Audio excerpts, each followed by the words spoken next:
మూడు విషయాలు మీరు ఫాలో అయ్యారంటే మీ వైవాహిక బంధం ఎంతో సంతోషంగా ఉంటుంది, ఎంతో ఆహ్లాదంగా ఉంటుంది, స్వర్గంలాగా ఉంటుంది. ఎలా ఉంటుంది? స్వర్గంలాగా ఉంటుంది. లేకపోతే నరకాలు అయిపోతాయి. ఈ మూడు పాటించకపోతే సంసారం నరకంలాగా మారిపోతుంది. ఈ మూడు పాటిస్తే స్వర్గంలాగా ఉంటుంది. మరి మట్టయ్య సంతోష వైవాహిక బంధం స్వర్గంగా ఉండాలి.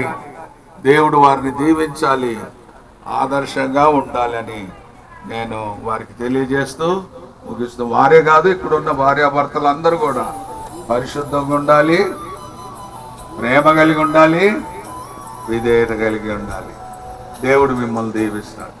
వివాహ కార్యక్రమాన్ని జరిపించుకుందాం. కీర్తిశేషులైనటువంటి పల్లె చిన్నపాపులు మాణిక్యం గారుల కుమారుడు మరియు పల్లె చంద్రరావు, రాములమ్మ గారి చంద్రరావు గారి యొక్క తమ్ముడు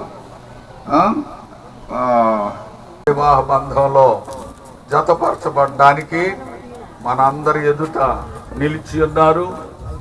వారి వివాహాన్ని జరిపించడానికి దేవుని సేవకునిగా నేను క్రిస్టియన్ మ్యారేజ్ రిజిస్ట్రార్ గా మీ ఎదుట నిలిచి ఉన్నాను. మంగళమే యేసునకు మనుజావతారునకు, మనుజావతారునకు, మనుజావతారునకు